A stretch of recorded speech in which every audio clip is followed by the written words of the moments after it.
Well, hello everybody. We're back again with a comic book haul for February 2025. Second haul of the year, second attempt of the second haul of the year. I had shot the video yesterday, and when I went to go watch it back, like I cut off the top of all the books and it just looked horrible. So I figured, let me redo it all over again.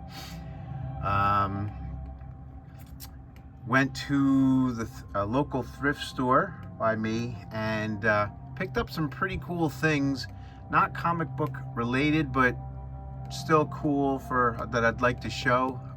Nevertheless, or nonetheless, picked up a couple of records. I don't buy a lot of records, just because I don't come across albums cheaply for stuff that I'm into. But I did find this Triumph album for 50 cents. But more importantly, I found this pretty cool Back in Black promotional album for 50 cents as well. So I grabbed both of those. And this one is clearly marked promotional copy, not for resale. I would imagine it was used in a record store or, on the radio stations or whatever to promote the album. But I also grabbed some other pretty cool things. Grabbed some cassettes for my collection.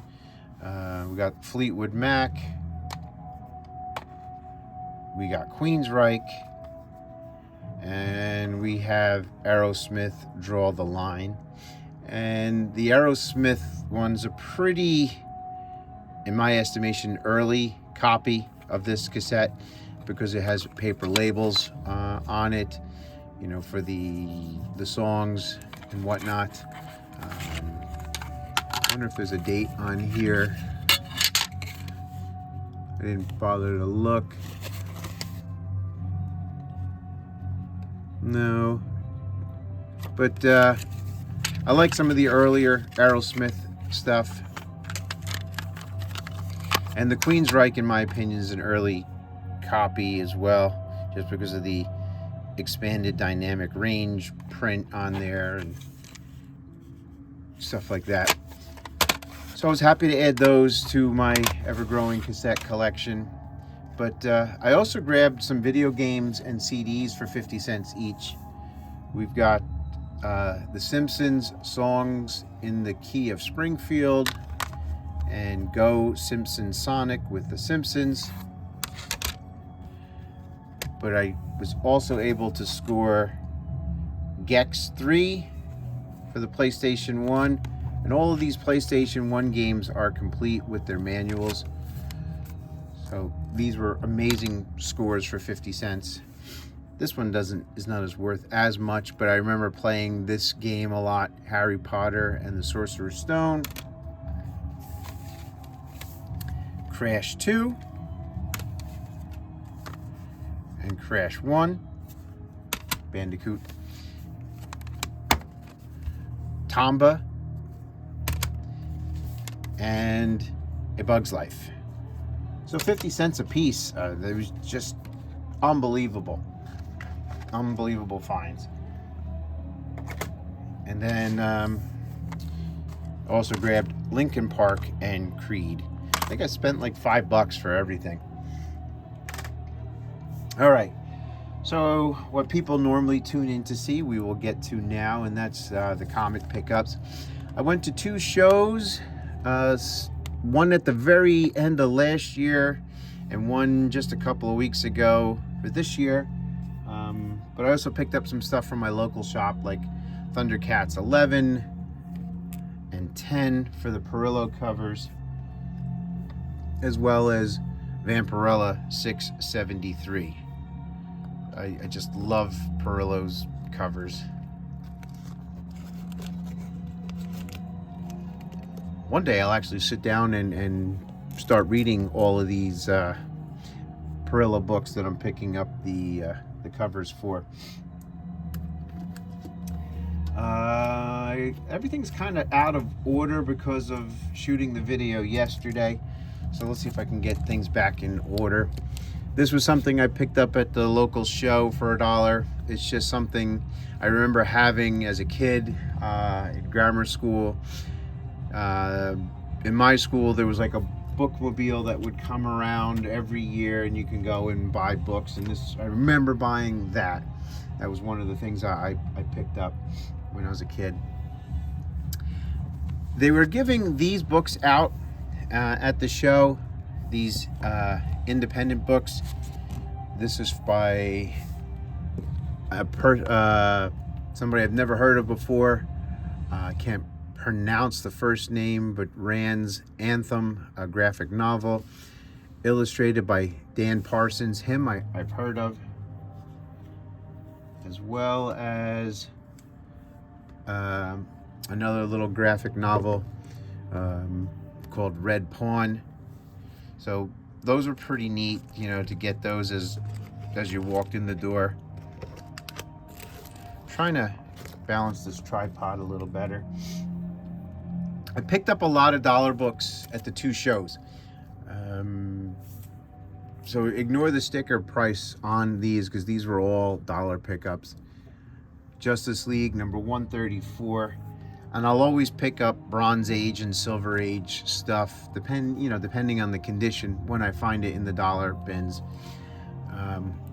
Including this, even though I have it already. I think it's an upgrade to what I have. Captain Marvel number 47. Just trying to get in closer without actually cutting off the tops of the book. Picked this up strictly because it is a Bruce Timm cover. I do enjoy Bruce Timm stuff. California Out There, number 3. This was a pretty popular book not that long ago. Superman Batman number 23 had something to do with the first appearance of Batman Beyond in continuity. A Batman J. Scott Campbell cover, number 563. And then, whoops, Smurf down. Camera almost down. Got the Smurfs out for Valentine's Day, since we are in February when this video comes out. Part 2 of 4 of 10 Nights of the Beast from Batman. Mike Zeck cover. We got some glare going on. Let me see if I can tone it down a bit. There's that. We got number 420. Some books I paid more than $1 for. There were some $2 Silver Age books that I got, including these pretty nice Hawkman issues. We got Hawkman number 10. Somebody wanted as much as $14.99 for this, as recent as August of this year. And number 11. So for $2, I was like, yep, I'll take those. Add them to the DC collection. And then we got Challengers of the Unknown 61 for $2, and 62 also for $2. And then there was some Silver Age Superman issues for $1. You know, not in the greatest of shape, but you know, still readable, still collectible. We'll get him out of here. Put him over here. We got Superman number 188 with the go-go checks. We got Superman number, what number is this? 176. Another low-grade issue, but for $1, I was going to grab that. We got some Superboy issues as well. I always find Superboy issues cheap. We got 141 and 150.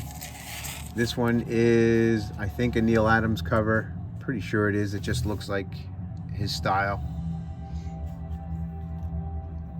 And then Adventure Comics number 351. It's not in too bad a shape for $1. You know, the spine's got some issues, but you know, And then we got Adventure Comics 347. So those were pretty nice dollar finds. I always look for this book when I come across a stack of NAMM books. So this kind of checks off two things for me. I do enjoy Christmas covers, and she's got a Santa hat on, but also enjoy like good girl art. And so that was a double check for me. I always grab Jenny Frison covers when I find them cheaply, even if I already have them, which I do have this already. And we got Red Sonja number 2 and this really nice Red Sonja number 9. This was a great find for $1. Vampirella number 1. The earlier Jenny Frison covers with Vampirella do have a premium to them, especially the crayon apple things. I can't think of what that, pomegranate. There you go, the pomegranate issue. There's a couple other ones that have a lot of value to them. This one is no different. I think that's like a $25, $30 book. Always enjoy finding Spawn newsstands. Grab that for $1 for number 20. And then some more Superman and Superboy stuff for $1. This one had a $5 label on it at one point, but we were able to pick this up for $1. I wasn't going to leave that with Bizarro. And then speaking of Bizarro, we also got Adventure Comics number 288. This is definitely like a 1.0 copy, maybe, but I figured I'd rescue it from the dollar bin. And then another Superboy issue, number 124. We got a piece missing down there, but you know, these are books that are older than I am, and I'm 55 now, good Lord. So these books are at least 5 years older than I am, so we're gonna rescue those from the dollar bin. Always look for this issue of Jonah Hex as well, number 87. Just love that cover. And then another Perillo pickup from my local shop. Like I said, I got out of Booksoul, got out of order because of the filming yesterday, but just another amazing art piece by him. I would love to have a sketch of his someday, but those are expensive, like really expensive. Just another current pickup, Nathan Zerdy. I'm lucky enough to have a sketch that he did for me. I love picking up his stuff. And then we got DC Comics Presents number 8. That was another dollar find. I believe that's a Garcia Lopez cover. And then I love picking up these horror books now, these Bronze Age horror, even the Marvel ones. We got Chamber of Darkness number 1. It's the special, as well as number 3. And then I got a bunch of Xena comics from the flea market. These were all $1 a piece, and I loved these photo covers. We got Xena, and these are all from either Topps Comics or Dark Horse Comics. So we got The Wrath of Hera Part 2, Warrior Princess number 2, The Marriage of Hercules and Xena. And some of these are doubles, but I just grabbed them all. Trying to fit them in. We got number 1 of 3 from Dragon's Teeth, number 3 of 3, Xena and the Original Olympics, and number 3, Wrath of Hera, Part 1 of 2, the Original Olympics, Part 2, And this cool Jim Silk cover as well. I like Jim Silk's art. He's very underappreciated in my opinion. If you don't know who he is, check him out. He does a lot of pinup type stuff. He's very talented. Doesn't do a lot of stuff now, but I think he's pushing 90 if he's not already 90. And then some more dollar stuff. Third appearance of Harley Quinn in continuity. Kind of off center. I mess around with the camera so much in these videos. Even before I started this video, I was trying to get it right. That's a little better, right? So Batman, Detective Comics 737. We got the Further Adventures of Nokia the Jungle Girl, number 5. More Jimmy Olsen, number 141. An issue of Marvel Team Up, which I thought was in better shape until I got it home. It's got some water issues there. This I knew was in bad shape when I bought it, but I figured it'd make a good read. It's got that 5 cent written on there. Crypt of Shadows, number 17. I saw something on Instagram the other day of somebody said if you take one of those dry erase markers and go over this, again, they didn't do it on paper, but they did it on like a ceramic something, or metal, I forgot what, and then you wiped it off, it took the ink off. So I might dabble with that and see if that works. Let's try to make some room for some more. Got some pretty amazing things coming, so if you stick around to the end, you won't be disappointed. It's one of my more favorite hauls. I even picked up a kind of a Grail book, or a big key, depending on your point of view, of a pretty big first appearance. This was something back about 2 or 3 years ago.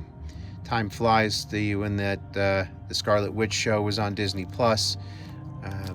West Coast Avengers number 56.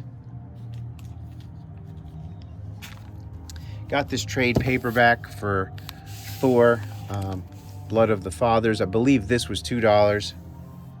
Wasn't more than that.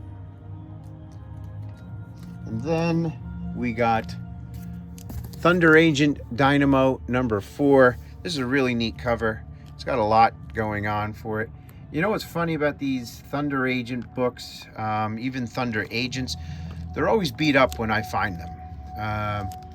It's part of the Tower Action series line of books, but I have some other issues of the Thunder Agents, and they're all pretty low grade when I find them.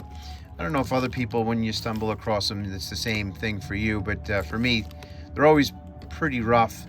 This one's not horrific, but it ain't great. And then we got ROM number 17 with some X-Men appearance. I gotta get some bags and boards.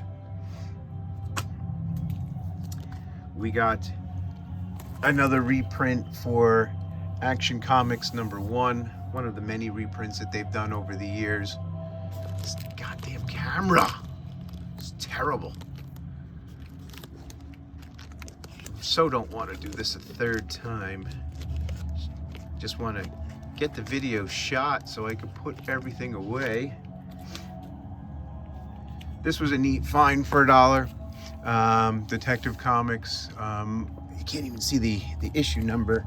It is 476. It's the continuation from the Jokerfish story from the issue before. This, whoa, savage. This is a book that I've always find in cheap bins. I'm sure other folks do as well. Web of Spider-Man 36. And if you don't know what this is, it's the first appearance of a Spider-Man villain, Tombstone. So if he ever becomes a thing, I'm set. I've got about 4, maybe 5 copies of that. I grabbed this issue of Harley Quinn. I remember a time where these Terry Dodson Volume 1 Harley Quinn issues were super popular. I like this cover a lot. I don't think I had it from my run, but even if I did, I think $1 for that is just a really good deal. And then I do enjoy Christmas covers. I saw this. I figured I'd pick that up and throw it in the Christmas stack. Chrissy Claus, The Adventures of Chrissy Claus, number 30. And then we did find some books for Dad. We got Dagwood Comics number 107. That was $5. As well as Harvey Giant Size 139. I don't think, yeah, maybe it is part of the same run. I don't know. I didn't open these up to check, but grab those for him. He really does enjoy reading those. And then some Adam Hughes goodness that I did not have. Rapture and Ricochet number 4. And then we got, so I got this at Zap Comics at the show. They had some 70% off bins. It was mostly modern stuff, but this was in there. They had a $20 sticker on it, but I got it for 70% off. It's in pretty nice shape. He normally puts the grade on the back, but he did not on this. So this is number 353 for 70% off of 20. And then we got ourselves some magazines. We got, this is my second copy of this, back issue number 5. I got it for the amazing Adam Hughes cover. Look this book up, back issue number 5. It's about a $30 book, 35, maybe more. I did pay $10 for that. And then I got this from another, maybe Zap as well. I think they had a box full of $5 magazines. And I got Blazing Combat number 4. There's a Frank Frazetta cover that I did not have. I'm looking for his signature on here. Yep, there it is, right there. The distinctive Frazetta signature. If it wasn't for this tanning, especially this dark tanning over here, this would be a pretty nice find for $5. All right, like I said, we saved the best for last. These next 2 books were each $1 a piece, and I found them both. No bag, no board. So luckily they're in respectable shape. This is like my 3rd copy of this, Firestorm, the Nuclear Man number 1. I thought that was a pretty neat find for $1, first appearance of Firestorm. I think this was the best find of the show. I had a feeling that eventually I'd find this in a dollar bin. West Coast Avengers number 7. It is the first appearance of that character, Jeff the Land Shark. Look this up. This is like on a good day, $80 to $100 book. This is the type of book, in my opinion, if you have it and you're you're a flipper, it's a book I think you should move quickly, because I don't see this character having the legs of, let's just say, name a character. I don't think they're going to be as popular, 5-10 years from now. And then I also grabbed, this is a book I really love. Crime and Justice number 15. The seller had $95 on it. He graded it as a 1.8. I don't know. I think it's better than that, in my opinion. It's not it's not the highest of grade, but it's better than a 1.8 in my opinion. I like the subject matter. It also has a date stamp on it. I like this one a lot. This is one of the I think when the year comes to an end, this will be one of the books that'll pop up in some of my best pickups for the year. And then I got some books from my friend John. I paid $2.25 for the 2 books I'm about to show. One of them is a pulp, and I've had my eye on this issue for a very long time. It's been in my watch list on eBay. For the imagery alone, I just love this imagery. Weird Tales from January of 1938. See that? So it's volume 31, number 1. Definitely a really cool image. We got the witch there, we got some bats, we got the sexy lady painted there. There's who did it. Someone, I don't think that says Bradbury Brund. For a book that I say I like, I should have looked up who the artist is, but I didn't. So I'll do my homework on that. It's just one of those things that caught my eye, and I've always wanted to find a copy. I'll do my homework on that and put his name on the back. So that was $75. And then the book of the haul is Avengers number 57, the first appearance of Vision. I've had his second appearance for the longest time, but never had his first. I mean, it's not a 9.0 copy, but it's pretty respectable in my opinion. Maybe a 5. It does have this line that goes all the way from the top corner down, but the spine's really nice shape. Staples are intact. Not a ton of creasing, no chipping. So when he gave me the price on that, I didn't bat an eye and paid it. Just a Grail book checked off. Never thought I'd own this book. And if I did own it, I figured it would be in a grade that would be anybody else would want to upgrade. But that's it, folks. 27 minutes in. If you made it all the way to the end, thank you for watching. And I hope if you like it, do me a favor and hit that like button. And if you're new, hit that subscribe button. And leave a comment. Let me know what your favorite book was. If there were any books that you liked. I do plan on doing the top 50 books in my collection, and I might just stick to Bronze Age and backwards, and maybe I'll do another video for modern books, the top 50 modern books in my collection. So if you want to see that sort of thing, stay tuned. That'll be coming. So enough talking. Thanks again for watching, everybody. Until next time, bye for now.